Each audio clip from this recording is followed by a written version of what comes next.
What's up, military millionaires? I'm your host, David Bray, and I'm here with my co-host, Alex Felice, who sometimes just hosts and I get stuck in the back burner, but we'll see what happens this episode. Hugh is our guest today, Mr. Hugh Carnahan, with a mustache that actually makes mine look kind of pathetic because he's got like the wax, French twisty thing going on. But Hugh and I have been friends now for about a year and a half. We met, I guess Facebook, whatever, but he reached out, met at the coffee shop. He's kind of one of those stories Alex always talks about, people he met that turned out super a good investment to talk to. I did not have time to meet Hugh on the day that he hit me up. And I was like, okay, man, if you can make it here between this time and this time, I got this like a 20-minute slot. And we hung out for like 20 minutes and we've been friends now for about a year and a half. And probably going to do some deals together. We work out of the same market and gone over to his house, got hammered drunk and hung out with him a few times. And what Hugh did was the first deal that he ever did was 26 houses in a portfolio deal.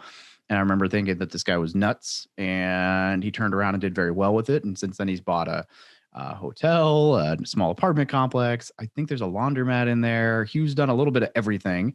And so this is cool because, now he's got like 30 doors, 14 months later, he's using other people's money. He's quit his W-2. He's going full time.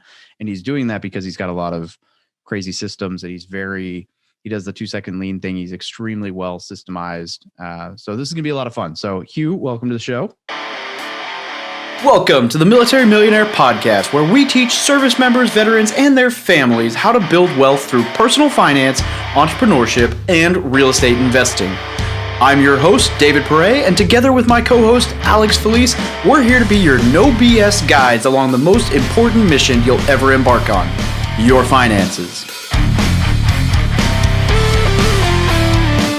Vehicle 1, you're clear to depart friendly lines.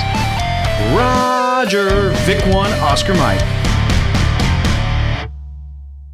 I'd recommend don't buy 26 houses at once if you don't know what you're doing. It's bad.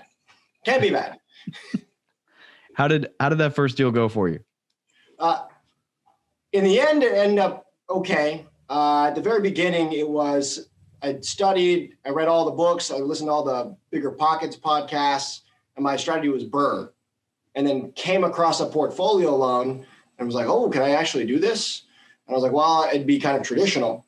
You put 20% down, bank maybe put 25% down and buy everything at once. Well, the couple that I was like, oh, there's a nice couple retiring. And I'll take over their loans or I'll take over their portfolio. But really what happened was they're like, oh, we're really tired of all these garbage properties that are a huge pain, D properties in D areas. We're just going to sell all those off. And I was the dumb guy who bought them all. So went traditional and then figured out really quickly how to rehab houses and, dealing with property managers and people on drugs, all that good stuff. And then eventually was able to burr out of them 10 months later and got all my money back and did something different. Do you still have that property now? I still have all of the properties. Yeah. Do they run better now than when you bought them? 1,000%. So they're extremely deferred maintenance. When I picked them up, they're all crack houses basically. And going in, I still haven't had a bathroom where I didn't have to gut the entire bathroom, soft floors, all that good stuff. But I actually listened to your show, Alex, with going in, targeting small 2-1s. In my area, the numbers seem to work about the same. 2-1s, they're cheaper to work on, cheaper to flip, brought it up to market value, bumped rent from like $400 to $700. And it was able to eventually burr back out of them. So. Let me ask you a question. When you bought that place that they didn't want, I'm glad you got out of it because sometimes people sell things that they don't want because they can't be turned around. Sometimes it's their fault. It sounds like it's their fault. And that's a good, I'm happy for you, but I want to ask you a question. Did you buy was it a D class property when you bought it, or was it a C- because nobody claims they ever owned a D class? Oh, there were F properties in D neighborhoods or C neighborhoods. I definitely own my nicest house was a C. I think solid C. So, I bought my last 24 unit. It took me about a year and a little bit. I could do it faster now, but I didn't know what I was doing. Sounds familiar. I bought it with low quality tenants, and they had gotten away with too much shit too long. And so going in there and like trying to like right the ship, what I realized is you got to get rid of them. And what you have to do is you have to change the culture of the neighborhood. Yes. Is that something you experienced? Yeah. So I actually have an interesting story with that first portfolio. So all the tenants, in the moment their lease was up, like it was done. Like we would move them out and go in and try to rent over the place. And I was like cash flowing like month to month, like trying to pay my contractor and like selling guns and but like, here, man, here's some money. Let's keep that going.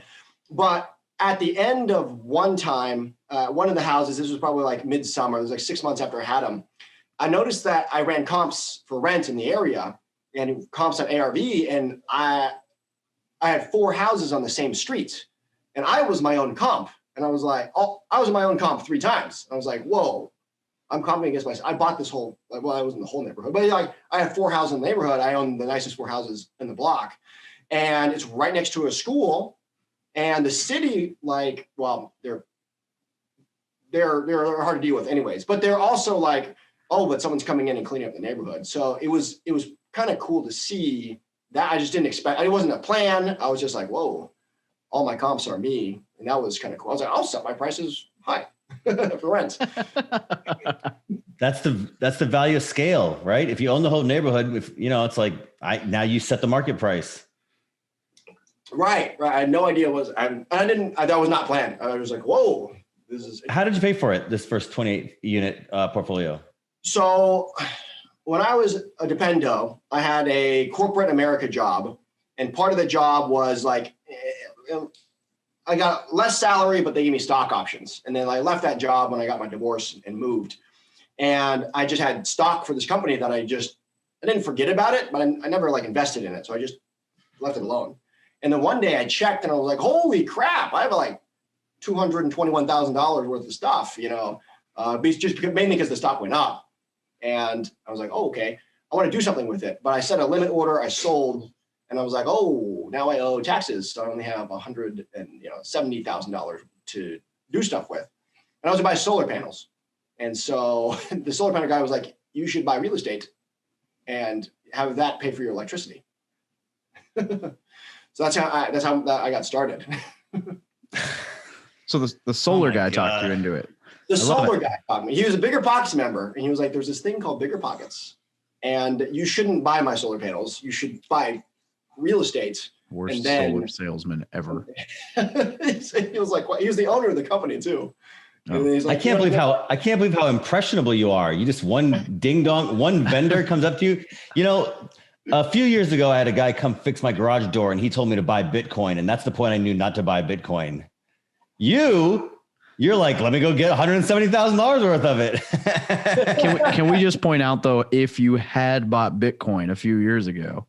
Yeah. I mean, hindsight. Well, he told me when it was at 20 and then it crashed to $5,000. All right. Yeah. Okay. So yeah, maybe not. Maybe not the right time to get into Bitcoin. Now it's 50. Yeah. I wouldn't. Yeah. Now it's and I wouldn't get in right now either. And people are like, it's going to 400. I'm like, yeah, maybe, but maybe not. So. Years. Oh, So the initial money that came from the stocks, I sold those. I didn't know what to do. They like literally just sat in the money market account and I just didn't know what to do with it. And then I was looking for investments and then I came across BP effectively. And when I bought traditional. So it was the same thing, same concept as if a house was $100,000 and it was, I put $20,000 down. Only I put like $200,000 down. I borrowed some money from family members to go in. And what made it appealing to me was, despite not knowing anything, I listened to what Brandon Turner said, which was run numbers. And it was like a 1.58% rule. And I was like, well, this doesn't make any sense. Like I had someone has to buy this, so it should be me. And then I just kind of tried it. You know, oh, we'll figure it out. Jump out of the plane and build the parachute. So from that lesson, have you, going forward, are you looking for more or less risky properties? I'd say, had I not done that, I wouldn't know what not to look for or what to avoid, because I didn't have enough experience. There are plenty of deals, houses I own just like it, they come up, that I can walk into a house and in like 20 seconds be like, like 3-4 minutes walking around, stopping under the windows, and I'll be like, this is a X dollar reno. It looks horrible, but it's actually super great. Same thing, I can go into a nice looking house and be like, whoa, like joists or there's something funky going on. I want to completely avoid it. I would not be where I am now without those lessons of dealing with 26 crack houses and trying to reno them while getting screwed by contractors. Right, but are you looking for more crack houses, or are you looking for higher quality assets going forward? It just doesn't make any sense to not do the smaller houses.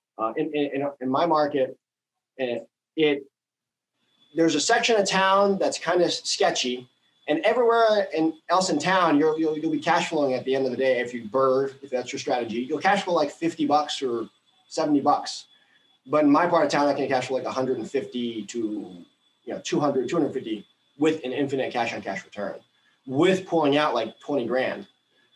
Right, but you got to deal with a more difficult tenant. Well, after you rehab it, you don't have to deal with a difficult tenant. It's just it's a smaller community, so people will live kind of where. I don't know. I think our area doesn't really have like machine gun fire and stuff. It's not like gang activity. It's more like drugged out areas. Meth, lots of meth. Yeah, meth is a good word to describe the part of town you're talking about. So like normal people, blue collar folks live in those areas, and as long as the product you provide is nice and safe, they'll charge market rents, because market rents have gone up pretty much everywhere. So you can price out the tenants, and people are willing to live in those D-class neighborhoods, because there's not very much neighborhoods to live in if you want to be in town. You can go out of town and get all kinds of big stuff, land and whatever, but then you're driving into work. No one around here wants to do that. I like the whole owning 4 houses on one street, right? And I've bought houses in similar neighborhoods, but you don't necessarily own 4 houses on a street. But it's kind of cool when you think of, like, people always want to try to get in on a neighborhood that's gentrifying, right? But I mean, if you had the scalability to do it, you could theoretically gentrify your own neighborhood if you were just focusing in on a small area. And I know I've got friends who have 100, 200 properties, and they'll keyhole in on one zip code. And then it's like, yeah, okay, your first few deals might not be as good as the next few going forward, but you're building your own like comps, your own rentals, your own culture in that area.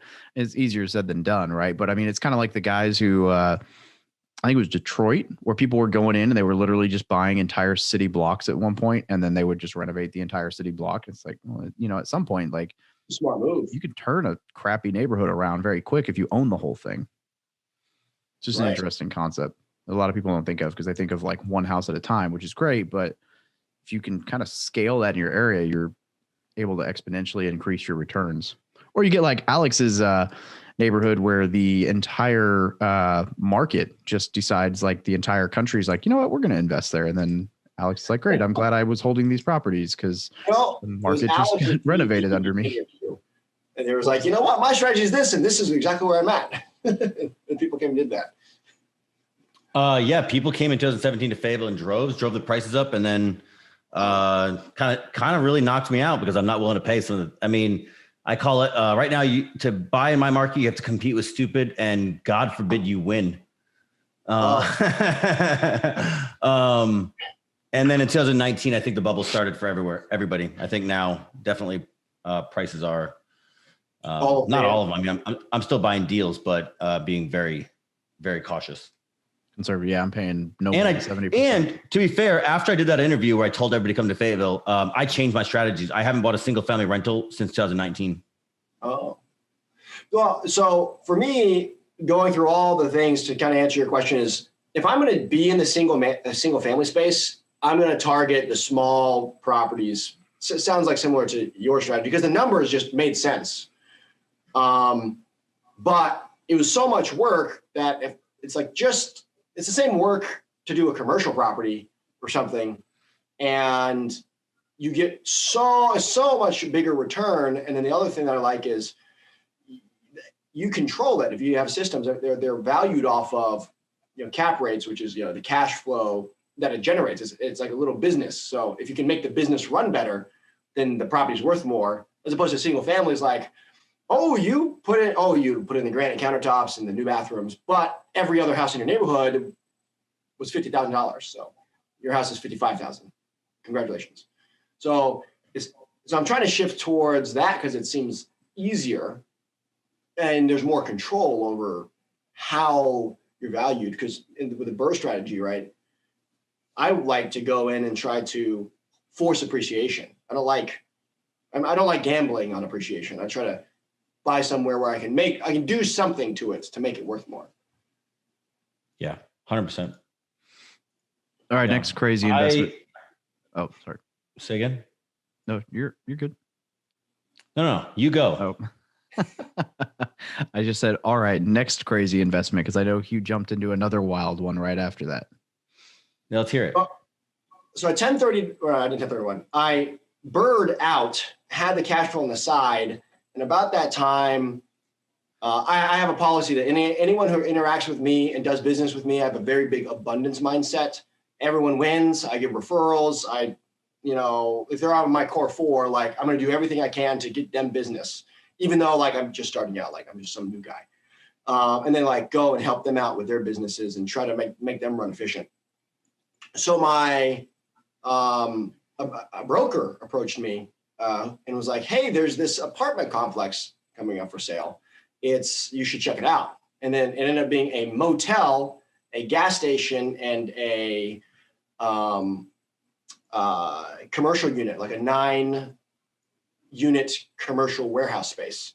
And so I didn't know how I was going to take that down. So I approached a few folks and got OPM and bought everything, took everything down. It was basically they were selling it for the cost of the land, but it was cash flowing like $24,000 a month and being run really poorly while it was cash flowing that much. Or sorry, not cash flowing, sorry. Generating $24,000 a month income from the property. So based off of that, they were already selling it under the 1% rule for a commercial property. And the seller's expectation was whoever buys this is going to tear it down and build a Wendy's on it or something like that. So we took it down and I just turned and was in charge of operations. So I get 50-50 split cash flow and I get 25% equity with 0% down on my part. And it came with a laundromat. I was like, we have coin laundry also apparently. So we had to figure that out, which was expensive. Yeah. So, and then you turned the operations of this hotel around though. And so now Hugh's got this thing that he's effectively doubled in value, if not more actually. I'm curious just like how you go from single family portfolio. Like, what were some of the things that you realized needed to change to operate essentially a hotel and a laundromat? So my background is in manufacturing. So I have lean manufacturing as a background skill set. And lean is the art of processes and, all kinds of, making things efficient. But none of that matters. I subscribe to something called 2-second lean, which doesn't focus on process, it focuses on developing people, training people well, giving them the tools they need, empowering them to make the change and doing that. So when we bought the motel, it came with, 2 or 3 employees, 2 employees that used to run the old operation. And I was able to come in, step in and just start doing intel gathering, like how's rent collected, like all these things, and just try to figure it out. For residential, I had my property manager, do everything. I have a core 4, and I basically said, followed the long distance real estate investing and basically didn't do anything myself. Well, with this, I stepped in and said, as far as the hotel operations go, which I know nothing about, and I also didn't really study much about, you just go in and do simple stuff like, hey, you shouldn't have trash all over the parking lot, or like simple things like that, turning things around, fast internet, and running it efficiently is really what doubled it because it's valued at the cap rate. So we bought it for $2.6 million. And then we increased the revenue and dropped the expenses per month. And because of that, the cap rate turned around and made it like a $6.2 million property after operating it for 3 months. And the expenses we got rid of were permanent. And we gave everyone a raise and brought on another employee. So we increased some expenses, but decreased them majorly. The people felt appreciated and they run it for me, which is kind of similar to the core 4 strategy, right? You have the people that are specialists do it.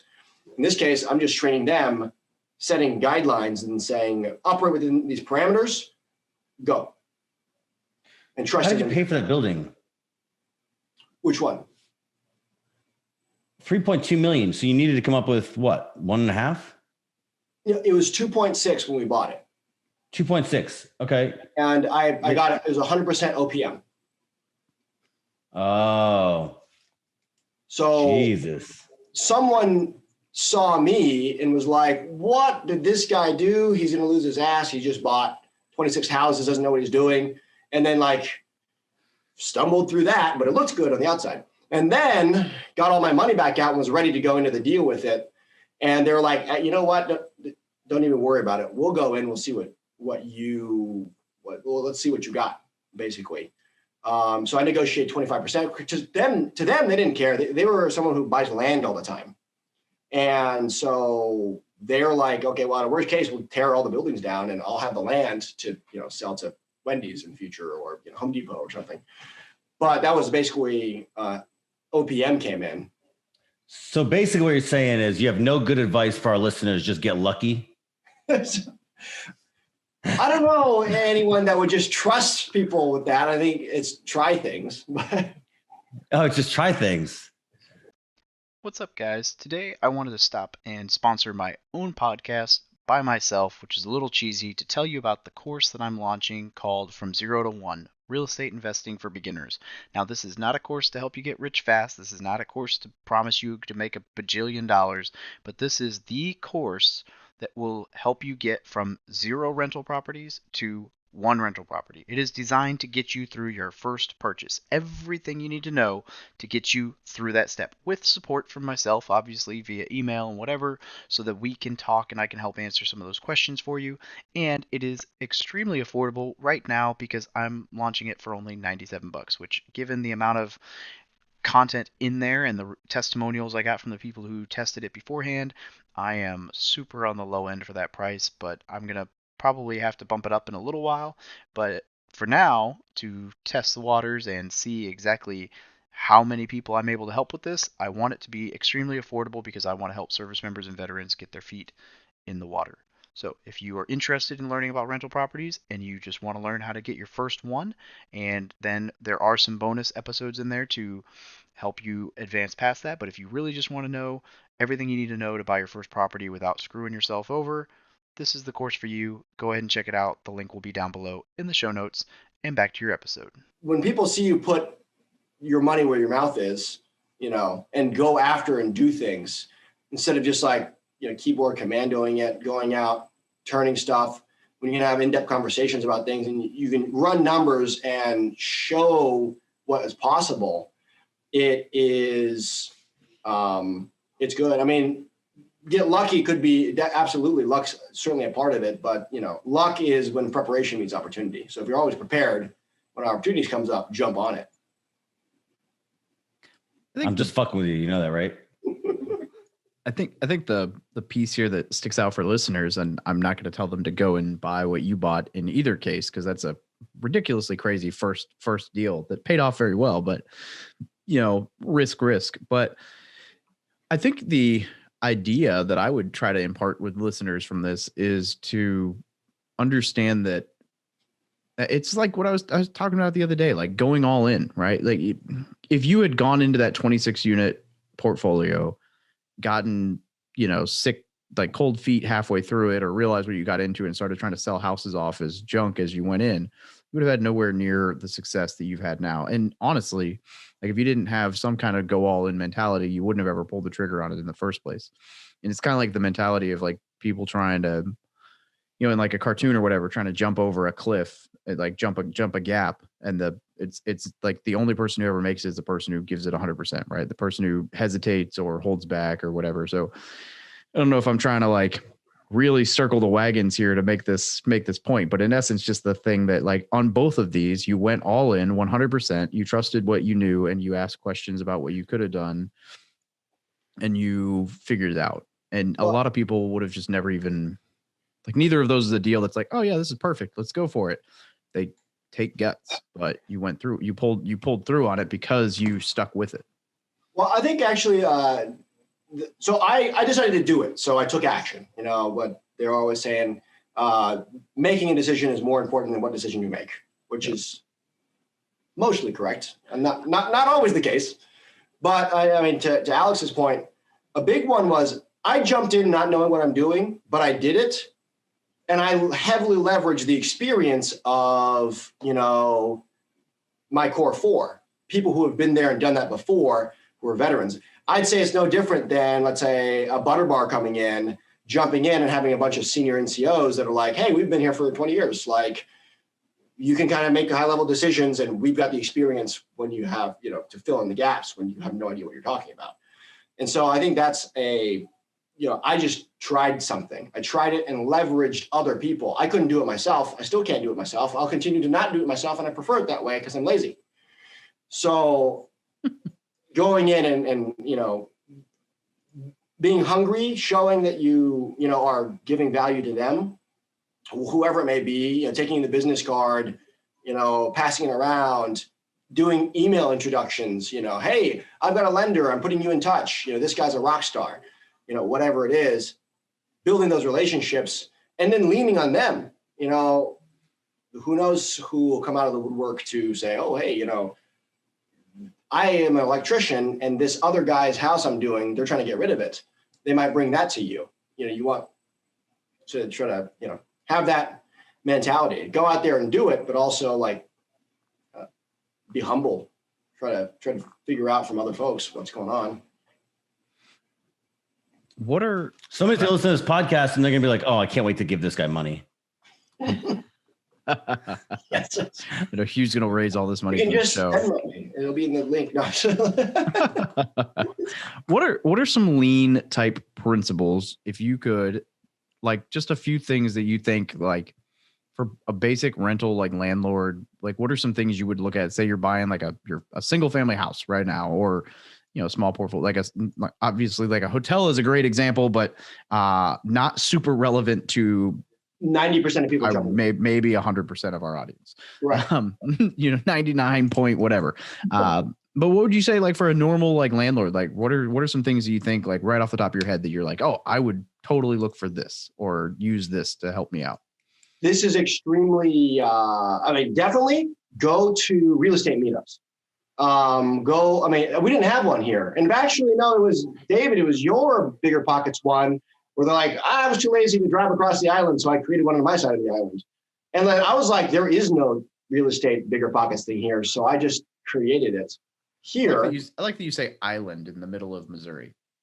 Well, no, because you were on your. I know, I'm just giving you. Missouri's an island. But definitely real estate meetups where you just go interact with people and you can learn so much, that's very actionable. As far as lean stuff goes, like why reinvent the wheel and try to learn everything? You might bump into someone that could be a friend or a mentor. Like I didn't know anything when I talked to you at all. I was like, I've been running deals. What do you think? And you're like, yeah, seems overwhelming. Yes. Good luck with that. But, I tried to be encouraging, but I remember I was like, this is the first deal you're going to tackle. Like, I mean, the numbers work, man, but holy crap. Well, and And then you end up hooking me up with a property manager.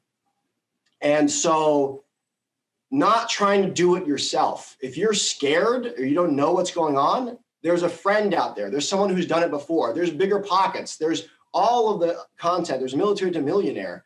You can get on and ask questions just like so many of your audience already does to help you out. So definitely leverage other people's experience. That's definitely a lean one. Don't try to do it yourself. I ended up helping a buddy,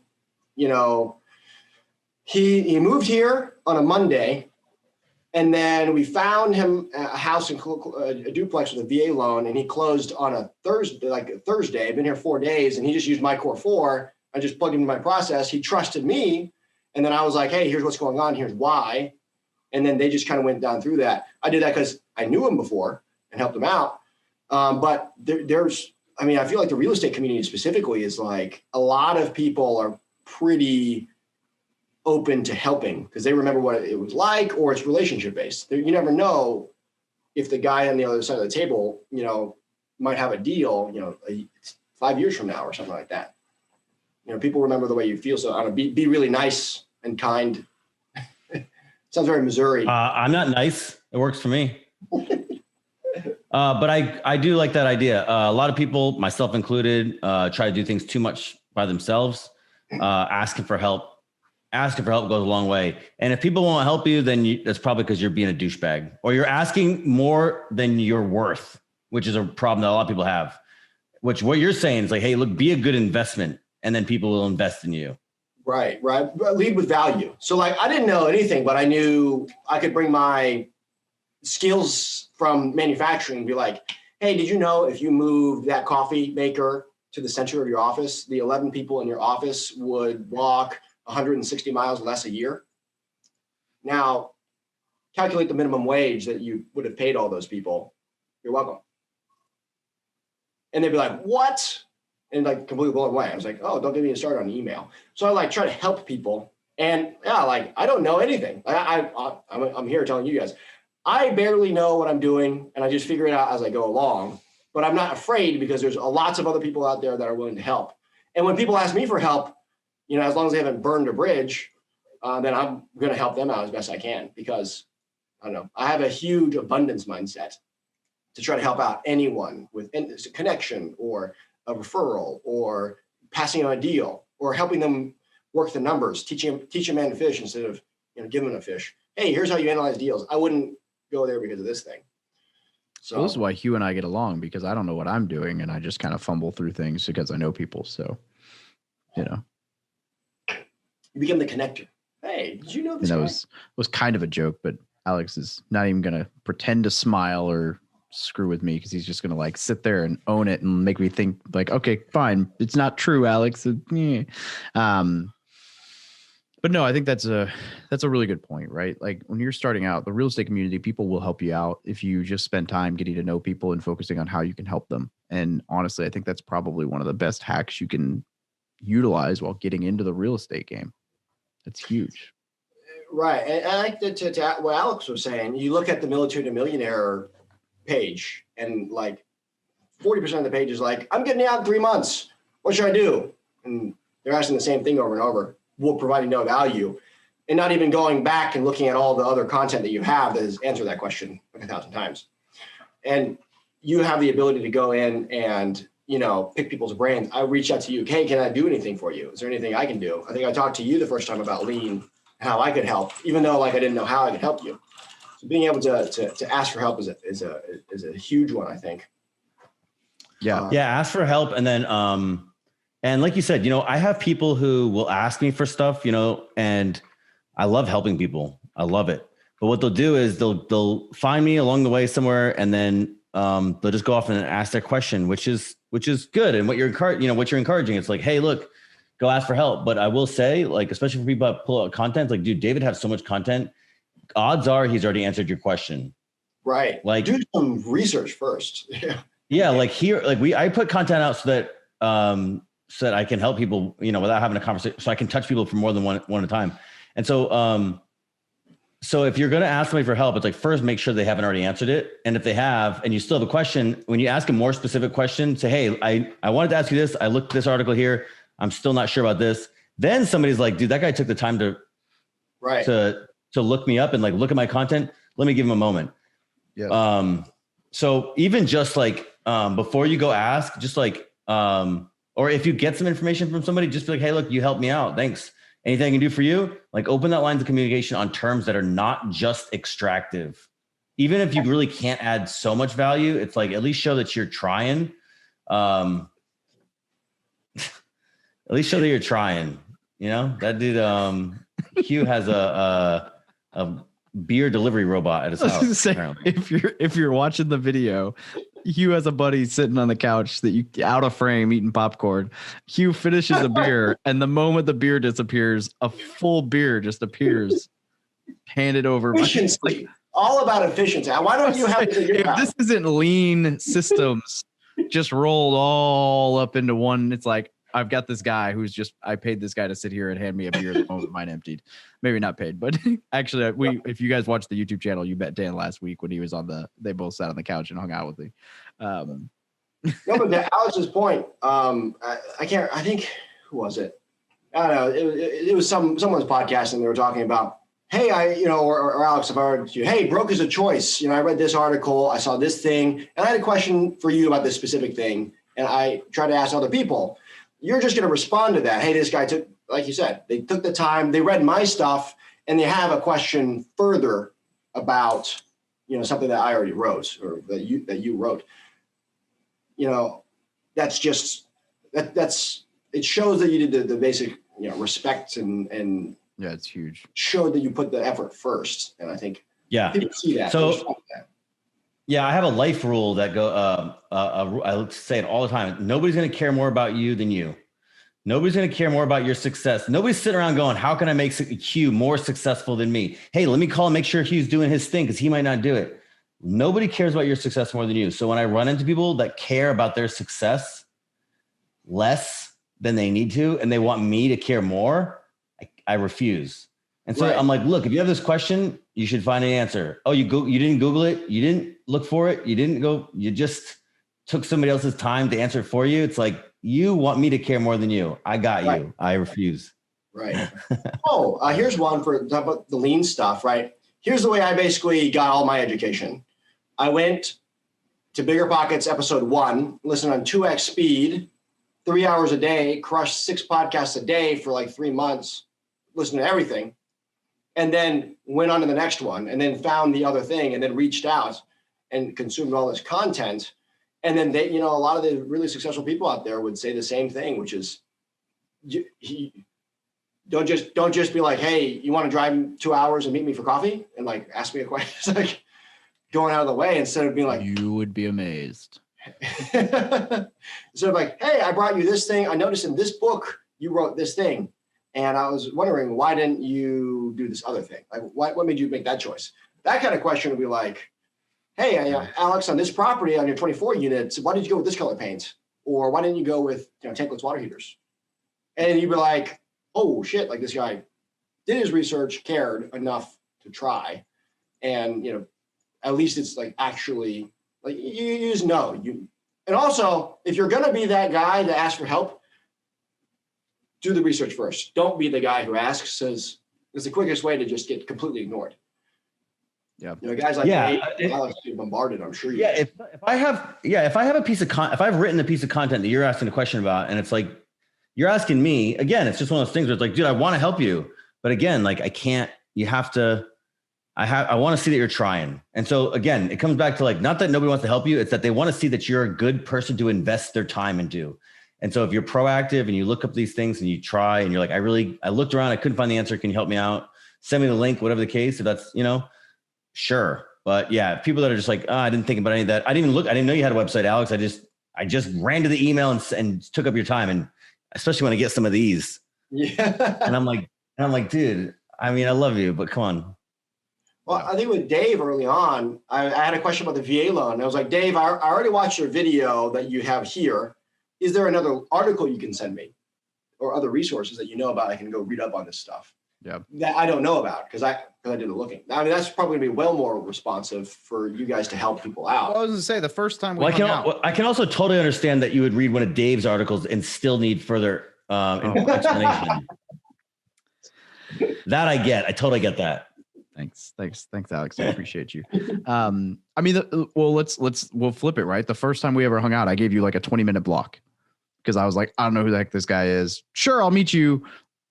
You know, whatever. I mean, we had talked, but I was like super busy, and I was like, yes, but it's got to fit in exactly at this time at this place. You have to come to me. I'll be here already. And you showed up. With other guy.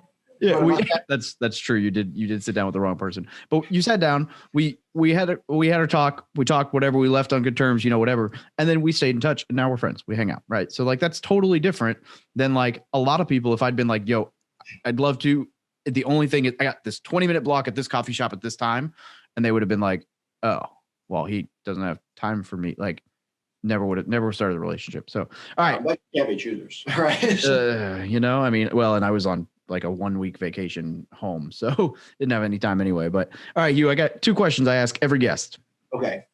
First one is, if an 18, 19-year-old asked you for advice, what would be the one thing that you feel like they need to know? Ooh. Is it going to be military specific or whatever your life advice is? Go buy the book by Scott Trench, Set for Life, and read that. Followed close second by get a prenup.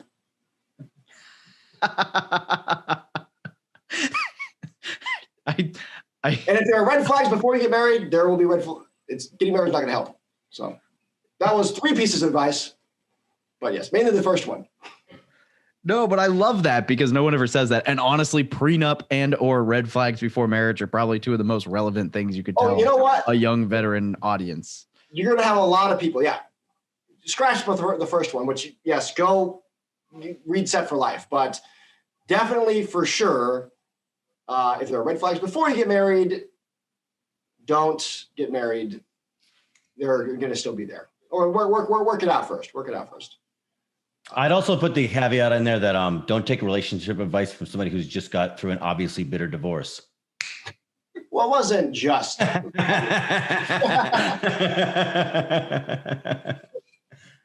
Oh man! Go All on. right, so what was that? So question number 2, you might have already answered, is what's one resource you recommend to anyone getting started in real estate or business or life in general? You said Set for Life. So what's another resource that you would give to anyone? I would 1,000%, if you have a business mindset or anything, and if you're looking to invest in real estate, which a lot of your audience is, you are running a business. You're not owning a passive asset. I mean, you can get it there, but you need to think of it like you're running a business. What got me all my automation and all my whatever fancy pants, like it's easy doing business, was a book called 2 Second Lean by Paul Akers. And that book right there literally 180'd the trajectory of my entire existence. And it was as fundamental to how to do anything as, let's say, you know, a lot of your listeners will understand, Rich Dad, Poor Dad rearranges the way your mind thinks about, like, you know, owning assets versus liabilities. Like, that's a pretty big shift in thinking for most people when they read it. I'd say it's that way for how to do business or anything. So that's a huge one there. I like it. Yeah, it's actually on my reading list for sure. All right, Hugh, where can people get a hold of you if they want to reach out, ask questions, or, you know, be the OPM for your next really crazy deal? Mail it to 555. No, so I have a YouTube channel, and it's called Hugh Carnahan, and I teach lean, which sounds extremely boring, but it's super fun, and I try to make it silly, and I'm trying to do like a real estate finance focus. So there's that. Yeah, I'll make sure I tag that. And he's wacky. I watched a little bit of that YouTube channel. He teaches YouTube in Speedos and shit. That's right. If anyone wants to laugh, and you know, there's one called the David Green one. Not David Green gives an analogy. And I also have a one. I'm just making fun of the VP guys. Not Tarl Yarber takes you through crappy house is a playlist I have. and I just take you through crack houses in my area. Oh, it's entertaining to say And I that. spelled his name wrong, and then he commented on one of my videos and was like, "You spelled my name wrong." Love it. All right, brother. Hey, this has been fun. Always a pleasure. Looking forward to moving back and being able to hang out. And I know we spoke about it. I'm getting numbers this week, so I may have something that we're going to end up working on together. So Come get drunk.